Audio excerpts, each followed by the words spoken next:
Olá, eu sou a Amanda. Oi, eu sou a Paula. E juntas nós somos a Vivendo da Nossa Arte. Episódio de hoje: artesanato e moda. Máquina de costura, alfinetes e tecidos compõem o universo do artesanato e também o universo da moda. E quando esses universos se entrelaçam, o que acontece? O que um pode aprender com o outro? Hoje estamos com Bruna Rigato, designer de formação com experiência no setor de luxo, tanto no Brasil quanto na Itália. Trabalhou em marcas como Gucci e Moncler nas áreas de merchandising e desenvolvimento de materiais. Formada em Master de Direção de Moda no Milano Fashion Institute e Politécnico de Milano, onde desenvolveu sua tese sobre sustentabilidade nas marcas de luxo e participou do Copenhagen Fashion Summit em 2016. Desenvolveu um olhar para a inovação no mercado global com foco em business, têxteis e sustentabilidade. Além de gestora da Fashion for Future, atua como pesquisadora de lifestyle, tendências e ainda faz curadoria do artesanato brasileiro para promovê-lo na Europa. Seja muito bem-vinda, Bruna! Gente, que orgulho desse currículo, pelo amor de Deus, né? Seja muito bem-vinda, obrigada por ter aceitado participar do podcast da Vivendo da Nossa Arte. Obrigada, Paula, muito obrigada. É uma honra estar aqui conversando com vocês. Obrigada mesmo pelo convite. Bruna, como que a gente pode te achar, né? Achar o seu trabalho nas redes sociais, no Instagram? Fala pra gente. Então, o meu Instagram profissional é o fashion.for.future, que é o Instagram da Fashion for Future, o meu projeto junto com a Luz, a minha sócia, que a gente promove a cultura de moda global e promove cursos no Brasil, cursos online e cursos também aqui na Itália, porque a gente está baseado em Milão. Que demais! Olha que incrível, gente.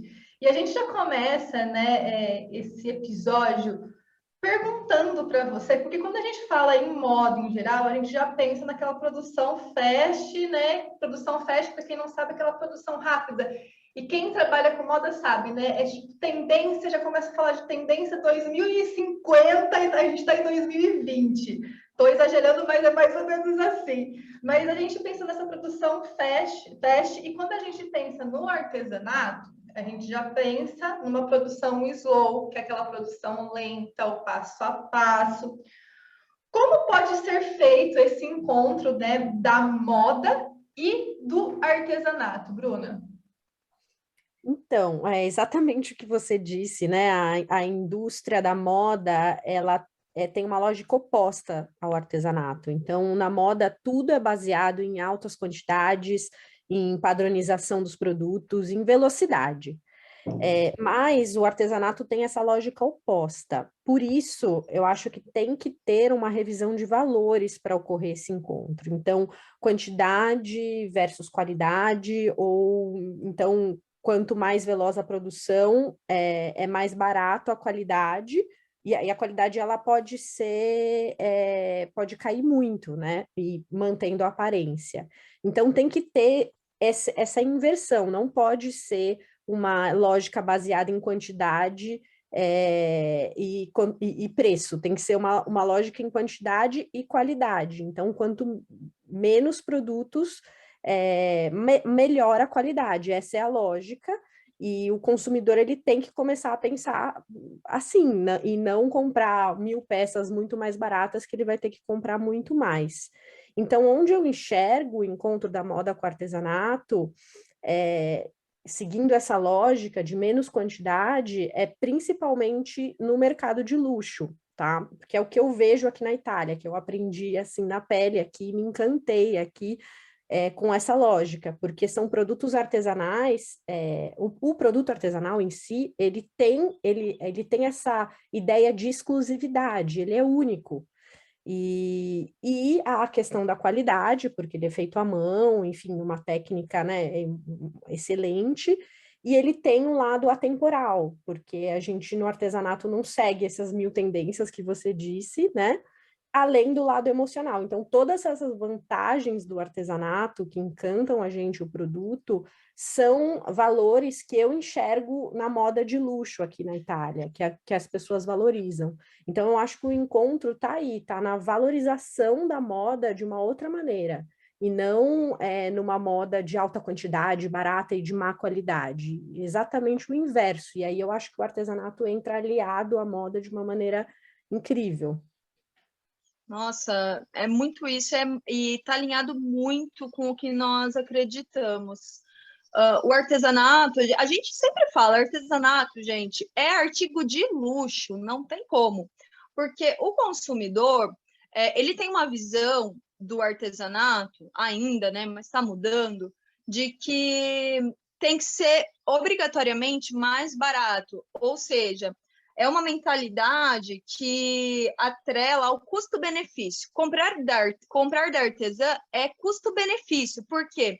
Porque ela vê numa loja, né, que já está conceituada, já tem nome, é uma marca, e ela vê por um preço, e aí ela manda a artesã fazer, que é a qualidade. Muitas vezes é até maior, né? Porque ela vai fazer um a um pensado exatamente no que da proposta, personalizado para a proposta, e aí a pessoa busca por algo mais em conta. Quando o artesanato é realmente algo no slow, né? Ele é bem slow e personalizado para quem está pensando na peça. E conta uma história, né? De alguma maneira, esse emocional, né, Bruna, que você fala, de alguma maneira, a pessoa leva a história dela ali. Você acha que o objetivo da junção entre a moda e o artesanato é trazer peças que contam histórias? É possível transformar isso num propósito neste nível? Eu acho que sim, com certeza. Eu acho que é um dos aspectos do artesanato na moda é o fator cultural que o artesanato tem, que é muito forte no artesanato. O artesanato, ele sempre tem um fator cultural por trás do local, da pessoa que fez. Então, você consegue trazer, né, que a gente fala nas marcas, um storytelling incrível para a moda, né? Aquela história por trás do produto. Mas é importante também, eu acho, o que eu vejo muito são histórias do passado, né? É super importante, encanta muito as histórias ancestrais. Mas também eu acho que a gente tem que pensar em qual história na moda que a gente quer deixar para gerações futuras. Então, como que a gente quer ser lembrado, como uma geração que produziu lixo, que fez produtos efêmeros, ou peças sem significado, sem sentido, ou o contrário, né? Ou peças realmente com uma história cultural por trás, com uma história sustentável, que protege o meio ambiente, que protege as pessoas, uma história humana, né? Então, eu acho que a moda com o artesanato tem essa oportunidade da gente contar para as nossas próximas gerações o que a gente está fazendo agora. Então, eu vejo esse movimento muito importante. E além, eu acho, do objetivo de contar histórias da moda do artesanato, aí eu acho que tem o lado também, como eu disse, né, no luxo, da qualidade, das técnicas, do saber fazer, que o artesanato, ele transformou a indústria da moda. Antes era tudo artesanal, né? Antes de ser industrial, a moda, ela era artesanal. E se a gente vê as técnicas de estamparia, mesmo as técnicas das máquinas que fazem tecidos, elas vêm do saber fazer artesanal, né? Elas imitam o que a gente faz à mão, né? Então, a ligação é muito, muito forte. Então, a gente, acho que, além do objetivo de contar histórias, tem muitos outros objetivos, e eu acho que é exatamente o que você falou, de ser o oposto de ser barato. Justamente por ser algo tão único, a gente tem que realmente repensar nesse conceito de que o artesanato é barato. Eu acho que é realmente o oposto, porque tem muito valor por trás, né? É muito especial mesmo um produto artesanal, e a gente tem que criar esse laço emocional com o produto.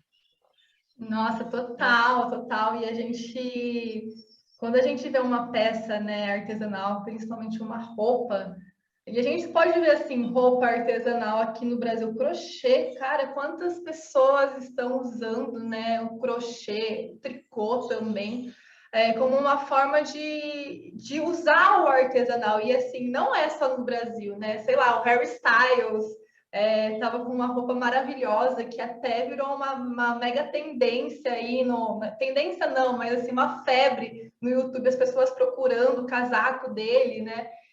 E eu acho que essas peças que são artesanais, elas contam histórias e, assim, é uma coisa muito louca. Quando a gente tem uma peça artesanal, o carinho que a gente tem por essa peça, por essa roupa, é tão grande, é tão significativa que eu tenho peças aqui que são da minha avó, que passaram para minha mãe, que passaram aí foram para mim. Então, assim, é uma coisa assim maluca e são peças com qualidade, com uma mega qualidade e feitas à mão. Bruna, você acha que essas peças feitas com essas técnicas artesanais podem trazer um valor imaterial, né, nas peças? Com certeza, não tenho dúvida. Esse valor que a gente, né, não enxerga ali na peça física em si, eu acho que ela, mesmo que ela seja só não, né, mas seja uma manualidade sem uma conotação ancestral, né? É só o fato, é o que você disse, só o fato de ser feito à mão por uma pessoa, pela sua avó, ou por quem for, se torna uma peça única e com os seus detalhes, entre aspas, imperfeições, que são aquilo, na minha opinião, que fazem a peça tão bacana, né? Que não tem aquela coisa de ser padronizada, né? A imperfeição torna a peça bonita. E eu acho que o valor imaterial dessas peças é justamente o lado humano daquela peça. E aí o cliente, como eu disse, cria esse laço emocional. Então, eu acho que assim, a indústria ela é anônima e o artesanato não. O artesanato tem esse lado humano, né? Então, esse é o valor imaterial do artesanato na moda, sem dúvida. Ai, que lindo. Ai, eu fico assim, gente, já sei que esse podcast vai ser muito ouvido e muito comentado, porque, assim, tá encantador. Bruna. Principalmente da galera do tricô, né? Que a galera do tricô tá trabalhando com muito requinte, né? Aham. Poxa. Muito. As nossas alunas, assim, estão falando, meu Deus, a galera tá procurando muito tricô, muito crochê também, né? Bordado em roupas, a gente tá vendo bastante também, bordados com propósito, com frases de impacto, né? Enfim, muita coisa linda. Dá para unir super a moda com o artesanato. A gente é super suspeita, viu, Bruna? Porque nós amamos estudar tendências, moda. É algo assim que a gente não abre mão mesmo. Amamos um look bem feito, sabe? Eu também. Amamos. Eu também, nossa, eu piro em fazer looks bem feitos e com uma história, né? Com uma roupa com significado, não simplesmente ir num fast fashion e comprar aquela última tendência, mas cada peça de roupa bem pensada, né? Exatamente.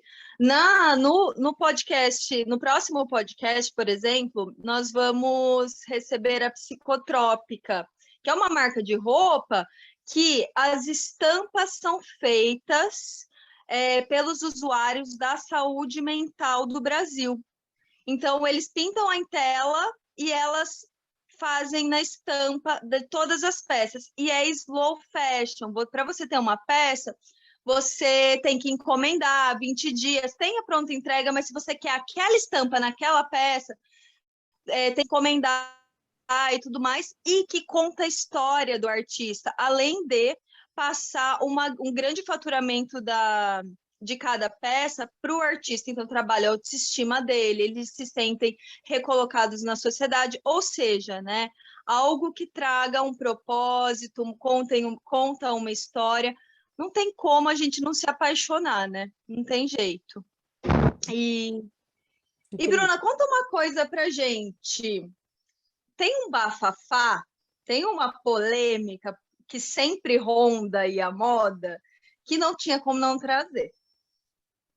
A gente sabe, né? A gente vê diariamente, aparece vários patrocinados pra gente, que a moda fast fashion várias vezes se apropria do trabalho artesanal para vender assim o que é tendência. Então, por exemplo, macramê. Então, a gente viu um monte de macramê sendo em peças e tudo mais, sendo vendido a R$ 30. E, assim, Eu sem vi por condição R$ 9. Você viu por R$ 9? Ai, gente, que audácia! É audacioso isso, demais. Não paga nem aí, a peça, nem a corda. não paga nem a corda de algodão, né? Não tem jeito. E aí, que a gente vê muito isso, né? E o que traz um desconforto, aí a gente quer a sua opinião, que você que manja disso e tudo mais, né? Mas nos traz um desconforto, porque não traz a autoria, né? De quem fez, e tudo mais, tal. Só coloca ali, bolsa artesanal, peça artesanal e tudo mais.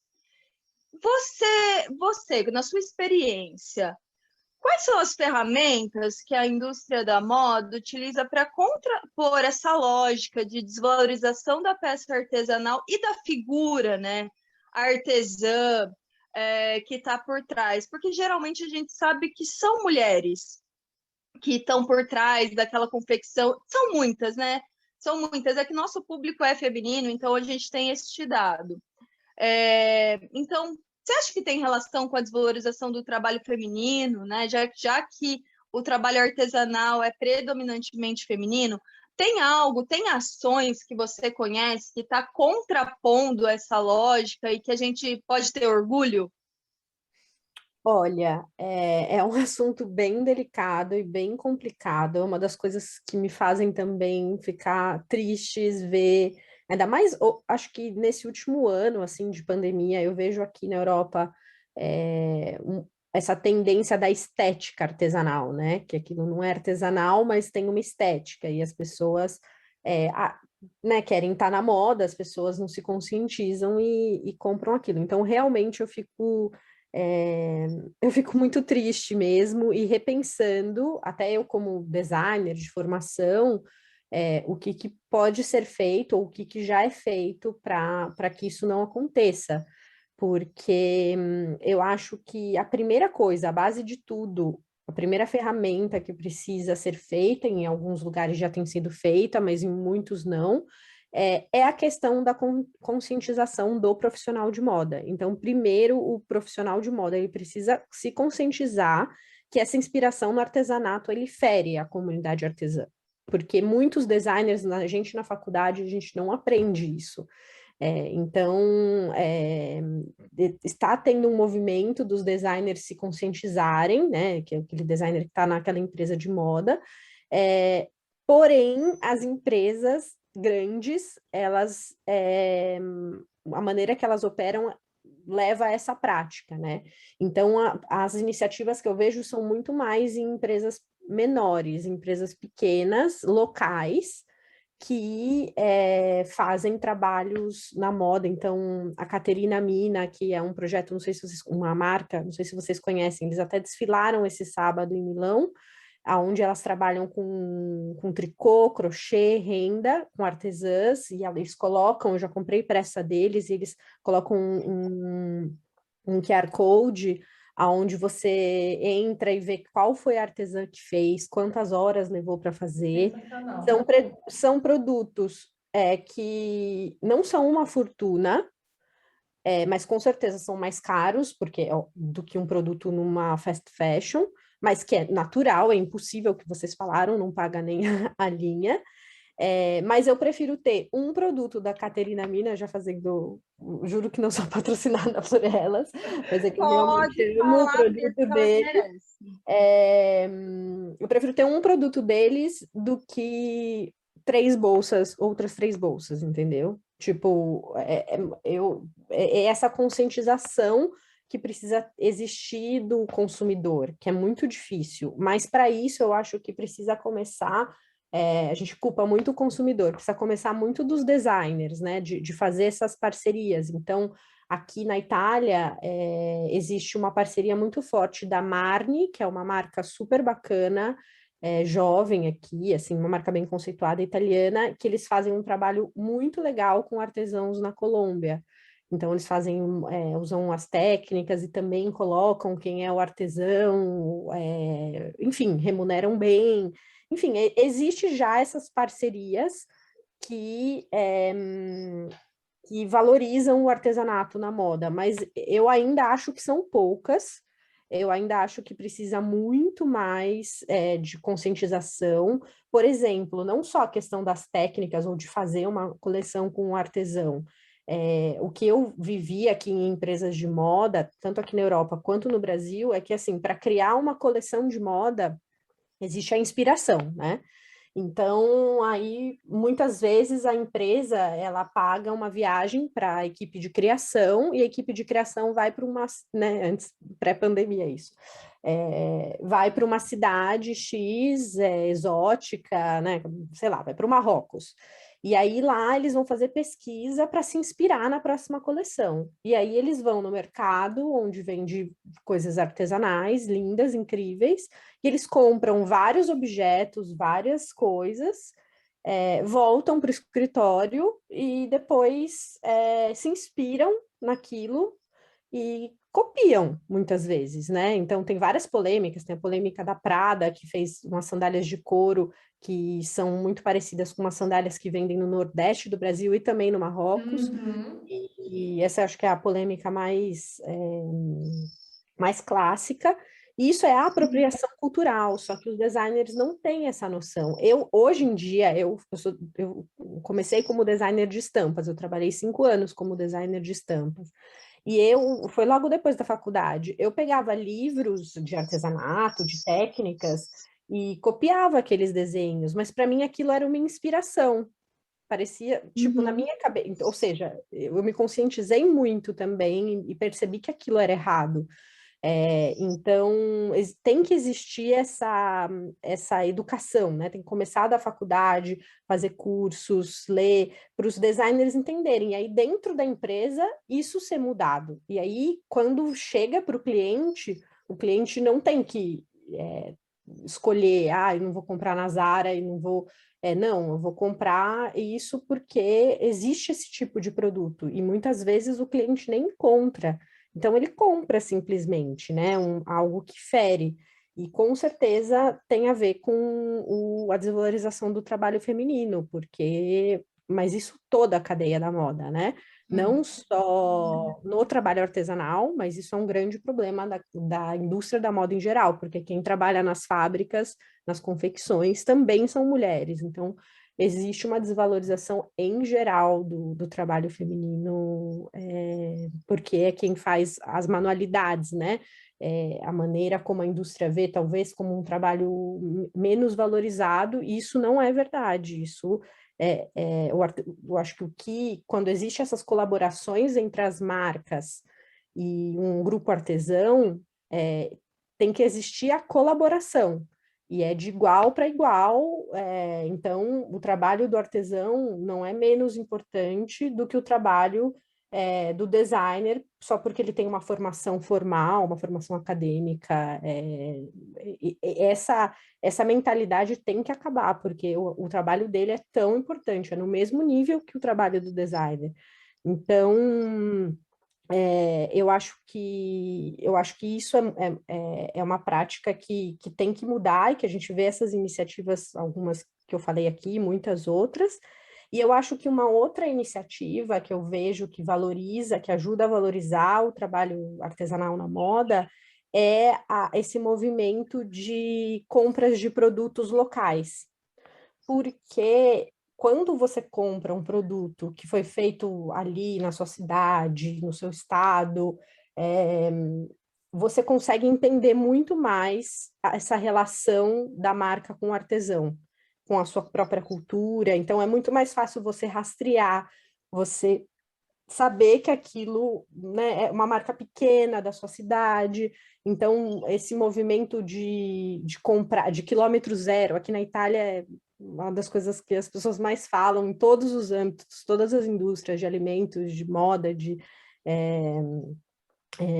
móveis, né, de design industrial, a gente vê muito esse movimento de quilômetro zero, porque é um aspecto da sustentabilidade muito forte, né, de você não ter o transporte, mas também não só dessa parte de recursos, eu acredito muito, porque aí você consegue entender aquele produto como cultura, como local, e valorizar alguém do seu próprio, né, não fica muito longe, né, essa realidade, como que eu vou saber se aquela marca que está fazendo um produto do outro lado do mundo está realmente pagando, dando crédito, fazendo o trabalho direito, né? Muito difícil, muito mais difícil saber.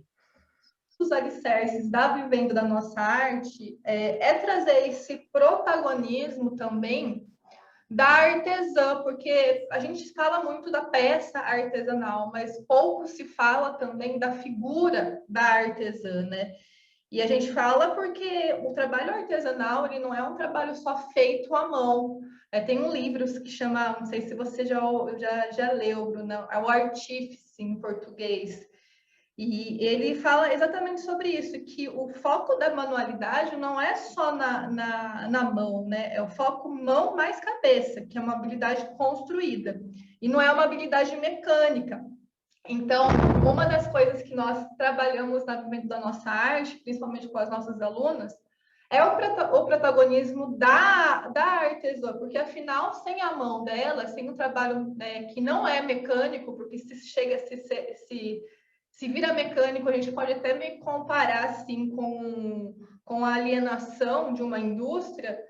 A gente fala, olha, você tem que trabalhar a construção da sua habilidade manual, que ela é construída. Então, é algo que a gente sempre fala. E eu vi até na palestra que vocês trouxeram, né, as artesãs falando o quanto foi importante levar o nome delas num desfile de moda, né? Não só a peça artesanal, eu achei incrível isso, porque é algo que a gente busca o reconhecimento do nosso trabalho, da nossa habilidade manual. E tem um livro, não sei se você já leu, que eu acho incrível, eu já falei num podcast aqui faz muito, muito tempo, que é o livro que chama O Casaco de Marx, que traz essa questão nem tanto da moda, e sim da roupa. E eu acho muito legal porque ele fala sobre a importância, né, de saber quem está atrás da roupa, né? Então, é um assunto, assim, muito legal que a gente traz aqui nesse episódio e que a gente faz repensar, né? Porque quando a gente fala de sustentabilidade, a gente fala também da sustentabilidade social, da sustentabilidade desse olhar, né, do empoderamento feminino, do protagonismo feminino feito por um trabalho feito à mão. Então, é legal saber também, porque a gente que não é da moda, saber que tem algumas ferramentas que estão sendo feitas pela indústria da moda, e a gente fica feliz, assim, a gente fica assim, caramba, que legal, né? Porque é algo que não é passado para a gente fala assim, caramba, será que é feito algo? Estão fazendo algo? O que estão fazendo? Porque o que aparece para a gente é só patrocínio de marca grande, vendendo, como eu falei, macramê por R$ 9,90. Então, eu acho que é legal a gente dar espaço, dar visibilidade para essas marcas, para a gente começar a acender um pouquinho essa chama de é possível, sim, um trabalho manual com protagonismo também do feito à mão. Então, eu acho muito incrível. O que você acha, Bruna, disso? Eu acho que o designer ele tem que pensar quando ele está trabalhando com um artesão para a marca dele, para uma marca grande, ele tem que pensar que ele está prestando um serviço e justamente ter esse pensamento de que esse comportamento de que ele não é o protagonista. E eu acho que aí é o grande desafio, porque os profissionais de designer em geral têm muito ego. E eu acho que, mas eu tenho visto muitos trabalhos e um movimento para mudar esse pensamento, para colocar o artesão como protagonista, e eu acho que a gente traz uma originalidade, a moda só tem a ganhar, porque a gente sempre procura o original, o novo, e eu acho que com essa colaboração e colocando o artesão como o protagonista, a gente abre um leque de possibilidades dentro da moda incrível. Eu acho que a moda fica muito mais rica como indústria, sabe? Então é encantador. Eu sou suspeita, porque eu sou encantada por esse mundo. E já era antes de vir morar na Itália, e depois vir aqui ver o quanto eles valorizam o saber fazer, a técnica, a cultura, o passar de geração em geração aquilo, aquela técnica, o porquê dos ornamentos, né? A maneira que isso está na cultura aqui italiana é algo que eu quero muito, que na Fashion for Future, né, no nosso projeto, a gente quer trazer para os profissionais de moda no Brasil. Então, nos nossos cursos, enfim, assim como você falou desse curso, dessa aula que vocês participaram, a ideia da Helena, que foi a professora Helena Kusic, é trazer as artesãs para falar, o vídeo delas falando na aula, aquilo também é colocar elas como protagonista, não é só a designer falando como tem que ser feito, mas o artesão falando como se sente, e acho que isso cria um link com a maioria, né, do nosso público que são designers, vendo essa aula e vendo como, tendo esse contato com o artesão, que são mundos separados, e a gente tem que unificar esses mundos. Nossa, sensacional, muito massa. É algo muito que a gente também curte falar, ouvir, trocar essas ideias, porque realmente, né, a partir do momento que a gente coloca. É aquela questão, né? A gente fala muito de trabalho colaborativo e quando em prática ainda não existe muito, né? Então, são sementes aí que a gente está plantando para juntar mesmo, né? A artesã e o design, enfim, e a marca. Isso é sensacional. E assim, falando em técnicas, você que está aí na Itália e tem esse olhar totalmente técnico do artesanato e da moda, quais são as técnicas artesanais que dão assim um match com a moda, que você fala assim, caramba, isso é incrível aqui? Então, para dar esse match com a moda, eu nunca olho só a técnica, eu também olho também o material, porque impacta, né, diretamente na técnica e nas ferramentas que usam. Então, essa combinação da técnica e no artesanato eu vejo muito as técnicas se transformando, elas são vivas. Então, algo que, por exemplo, aqui é ancestral, que é muito antigo, é a técnica de costura de pedaços de couro. Então, para fazer peças mais rígidas, como sapato. Então, o Salvatore Ferragamo fazia muito isso, do couro, de unificar vários pedaços de couro para fazer para fazer produtos. E aí a gente vê similaridades com o tecido. Então, a gente vê o patchwork, por exemplo, que também tem essa mesma ideia de juntar tecidos, né? Que daí, no caso, não são descartes. E aí eu vejo uma evolução, digamos, não que veio exatamente disso, mas aí a gente vê a técnica se evoluindo e se transformando, porque as necessidades humanas, né, de fazer aquele produto são as mesmas, que aí a gente vê no conceito de upcycling, né, de usar descartes de tecidos para fazer justamente para um unir no outro e usar uma técnica muito que começou lá atrás aqui na Itália com essa técnica do couro, de costura do couro. E aí a gente olha para as roupas, né? E a gente vê que as técnicas artesanais para as roupas são um pouco mais complexas, digamos, porque a roupa ela está em contato com o nosso corpo direto, então isso gera muita restrição. São sempre técnicas que tenham mais maleabilidade, desculpa, maleabilidade como as malhas. Então, a gente tem toda a parte de tricô, crochê, como vocês falaram antes, principalmente, eu acho que ainda mais o tricô, é algo que eu tenho visto muito na moda, que a gente tem visto artistas, que a gente viu nas Olimpíadas, né? Um atleta inglês, né? Enfim, acho que o tricô ele é algo que dá muito, muito match. Mas em geral, todas essas técnicas mais maleáveis, né? Mais da malha mesmo, porque justamente elas são são boas para roupa, para a gente usar no nosso corpo, né? Não são tão rígidas. Eu vejo até nesse trabalho de unificar designers e produtos, eu vejo muito mais uma facilidade muito maior, muito mais evoluído o mundo dos móveis, do design industrial, e na moda eu vejo que a gente está um pouco atrás, porque justamente existe um problema aí, uma complexidade maior na usabilidade da roupa.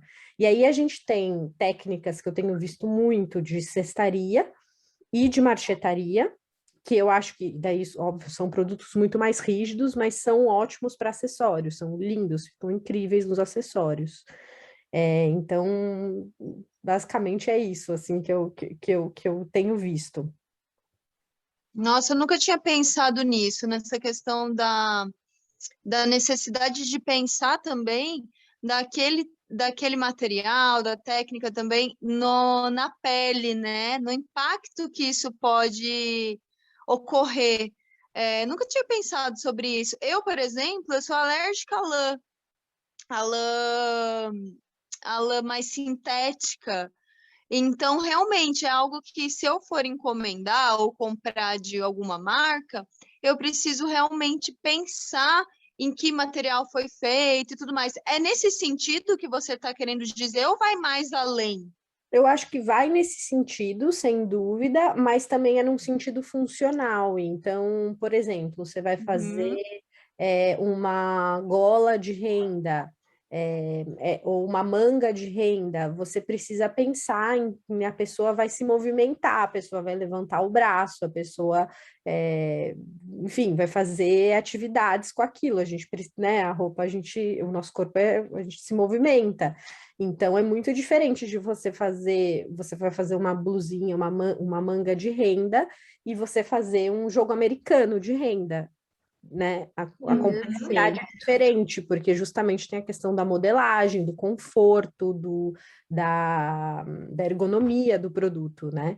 E então eu vejo um pouco mais essa complexidade. Aí, se você usa um material muito rígido, a pessoa não vai conseguir usar aquela peça da maneira que ela gostaria, e talvez, enfim, ela tem essa restrição, não é uma restrição, uma palavra ruim, é uma complexidade maior. Sim, né? Uma questão de conforto também, né? Sim, sem dúvida, tem a função ali, a função prática da roupa, né? Que é a primeira coisa, né? O porquê a gente usa roupa. Com certeza, com certeza. Total. Nossa, que sensacional esse papo. E, Bruna, estamos caminhando para o final desse podcast, é uma pena. E tem uma questão que queria saber de você, pode ser uma opinião super sincera, assim, tal, enfim, estamos aqui para isso. Aqui, né, o artesanato, ele muitas vezes é visto como algo inferior, infelizmente, né? Claro que vai de regiões para regiões, tem o artesanato regional, que é super valorizado, tem a cultura mineira aqui envolvendo o artesanato, que é, nossa, muito legal também e tal, mas ainda a gente precisa estamos lutando, né? Precisamos conquistar muitos espaços ainda quando se fala em peças artesanais. Como é visto o artesanato dentro da moda? É visto como uma aposta inovadora ou é visto como algo inferior ou tal? Mas quem usa, né? Fala assim, não, as marcas que falam, eu quero usar o artesanato ou o artesanal como aposta, é visto como uma aposta inovadora? Eu enxergo hoje em dia que sim. Eu acho que essa mentalidade mudou. Eu enxergo como algo inovador, sem dúvida, assim, como algo que a gente pode olhar para o futuro e principalmente, eu acho, porque o artesanato ele pode ser uma das principais soluções para a moda sustentável, né, na moda em pequena escala, como eu falei, na moda local. Então, e porque justamente tudo que a gente falou hoje aqui no podcast, o artesanato, ele tem esse valor imaterial, ele celebra a cultura. E aí eu vejo que podem existir muitas formas inovadoras, não só, como eu disse, né, dessas marcas que estão mostrando através da tecnologia quem que fez o seu produto, contar essa história, mas também, desculpa, tá, gente? Em casa, Aqui esse podcast é assim, minha querida. Fique tranquila. Fique Não... cachorro tranquila. do vizinho, mas tudo bem. Ah, o cachorro Então, italiano, gente. Desculpem. Desculpem por Mas- Eu confundir. escutei que ele latiu italiano também. Achei chique. mas nos meus vídeos da Fashion for Future também, todo mundo já conhece esse cachorro, porque ele late muito. Então, eu acho assim que as outras formas que o artesanato ele pode também ser inovador na moda é celebrando mesmo a cultura. Então, eu penso muito no exemplo da Dolce & Gabbana, que é, né, a marca de luxo aqui italiana. Ela se inspira, ela usa esse exemplo da inspiração que eu falei para vocês, nos azulejos da Sicília, em toda a arte da cerâmica da Sicília, que é algo que não tem nada a ver com a moda, você não vai fazer uma roupa de cerâmica, impossível, mas ele usa nas suas estampas. Mas, porém, nesse caso, ele celebra a cultura siciliana, porque é uma marca que tem uma origem de lá, e aí ele faz parcerias com artesãos locais, ele promove esses artesãos, ele faz objetos aí em né, complementa a coleção, traz um valor para essa coleção que não que se fosse simplesmente uma roupa estampada não teria o mesmo valor, né? Então ele promove esse artesanato local da Sicília nas suas roupas. Daí essa é a diferença tênue entre, né, a apropriação cultural e você não valorizar o artesanato. Nesse caso, ok, ele usa nas estampas, são estampas industrializadas, porque, enfim, é a moda industrializada, porém, ao mesmo tempo, a marca, ela celebra essa cultura, ela celebra o artesanato, ela traz também produtos artesanais no seu mix de produtos. Isso é super inovador. Você não precisa ser uma coisa ou outra. Você pode conseguir unir os dois mundos. Então, eu gosto muito do exemplo da Dolce & Gabbana, porque eu acho que ela traz esses dois lados, sabe? E muito porque eu acho que nesse mundo digital, todo mundo só se conhece hoje em dia digitalmente e redes sociais, eu acho que a gente busca um conforto. Eu até vejo muito essa tendência do artesanal e vejo o artesanato como uma coisa inovadora na moda, porque a gente está procurando um lado mais humano nesse mundo que não está tão humano, né? No digital a gente não tem esse contato. Então a gente procura, o consumidor, eu vejo muito como uma tendência, assim, uma macro tendência de consumo, que o consumidor ele procura esse conforto, ele procura esse lado emocional, esse lado humano, e aí que eu acredito que o artesanato ele traz, ele tem isso, né, como na sua essência. Então, e não só, aí, né, até vocês promovem o artesanato urbano, contemporâneo, eu acho que não só no artesanato ancestral, no artesanato regional, tradicional, eu vejo muito isso possível também no artesanato contemporâneo, pensando em unir novas tecnologias, novas formas de parceria, porque a moda também é esse espaço, a gente fala da velocidade da moda, de todas as tendências como algo às vezes, na maioria das vezes negativo, mas a gente pode aproveitar isso para uma coisa positiva, que é experimentar, né? Trazer ideias novas, é a experimentação. Então, a gente não precisa estar aliado, tá com a cabeça só naquela indústria super tradicional e tem que ser dessa maneira, ou só pode ser o artesanal da pessoa pequena. Não, acho que eu enxergo a colaboração como a chave. e o artesanato como um grande aliado para a gente promover a moda sustentável. Nossa, sensacional, sensacional. Se você foi falando e eu fui assim, caramba, falando assim, nossa, tipo, o nosso ramo, né, o artesanal, é um ramo assim de descobertas diárias, assim, a gente vai descobrindo coisas incríveis dentro do nosso próprio ramo.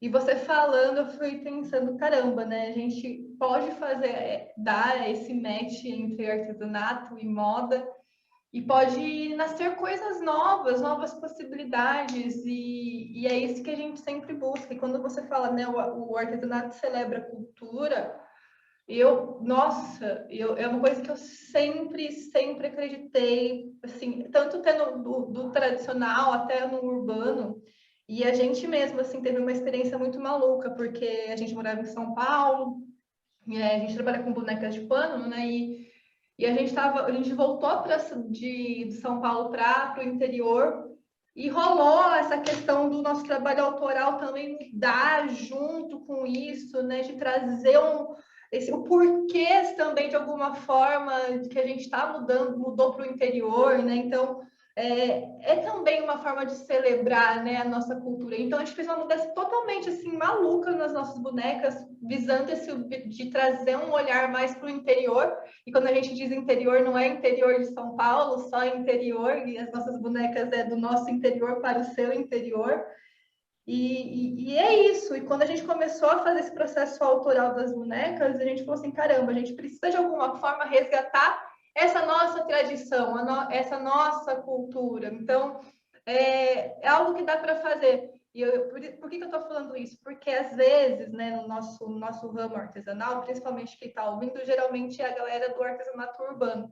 Acha que não pode fazer algo diferente só porque é o urbano. Não dá para você fazer qualquer coisa, porque o artesanato é a sua criatividade, você está trabalhando com algo seu. Então dá para a gente ousar, eu acho que é isso, trazer um pouco de ousadia para você fazer algo diferente e até mesmo, às vezes, até inovador no ramo. Bruna, eu amei esse papo, amei mesmo. Obrigada demais pela possibilidade de tempo.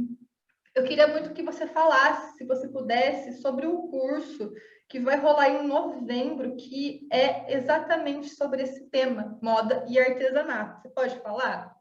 Claro, não, esse curso é incrível, gente, de verdade, vai ser um curso, acho que é o curso mais bacana que a gente já promoveu, é um curso de moda, o curso se chama Moda Mais o Artesanato, e justamente é um curso para que profissionais ou da moda ou do artesanato possam entender como unir esses dois mundos, da melhor maneira possível, pensando nas técnicas, pensando no lado humano, pensando no lado comercial.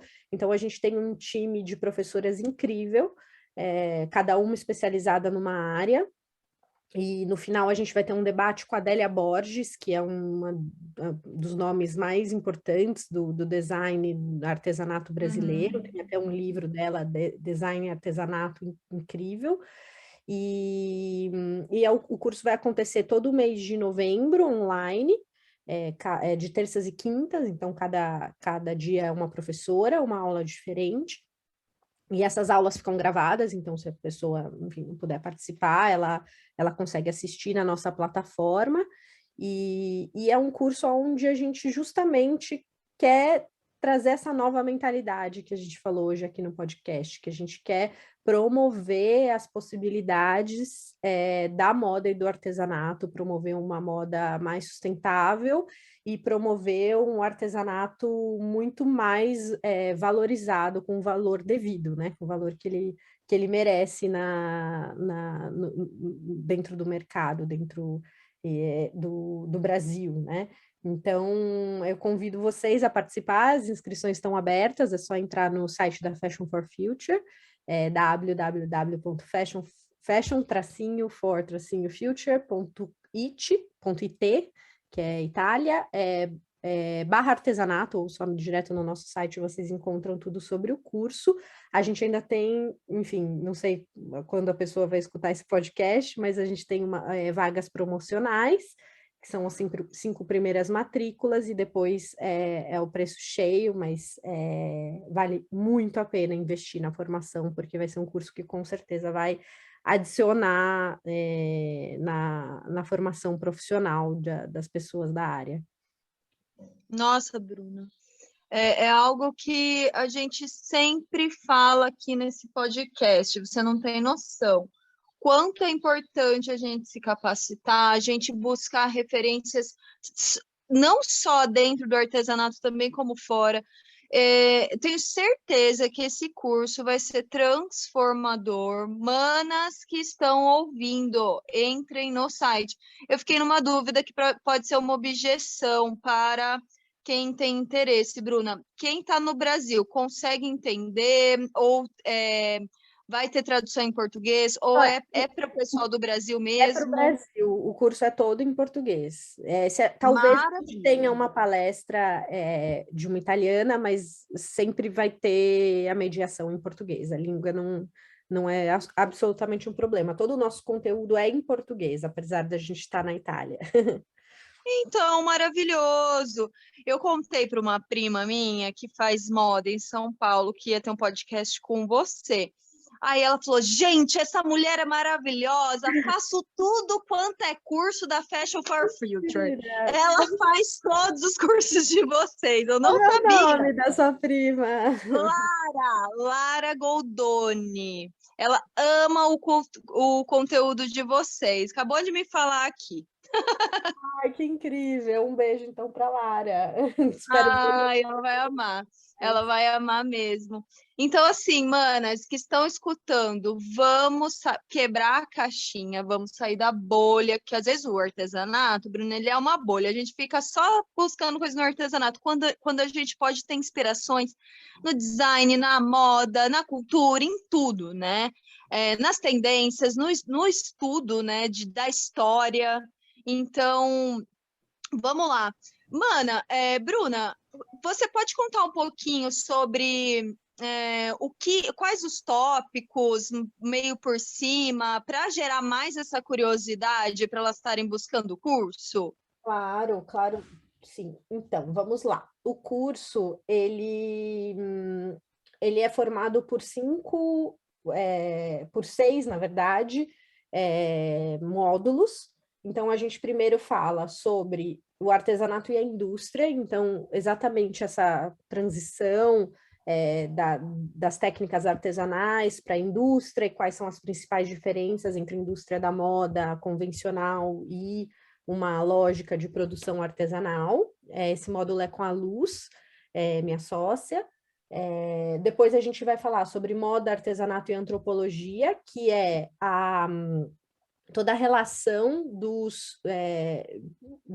das comunidades artesanais com o designer, como se relacionar com eles, ou como... É sempre a área de campo da Helena, que deu a masterclass até, sobre toda a relação entre o artesão e o designer e como a gente promover essa cultura e de maneira humana, enfim, a parte humana do artesanato.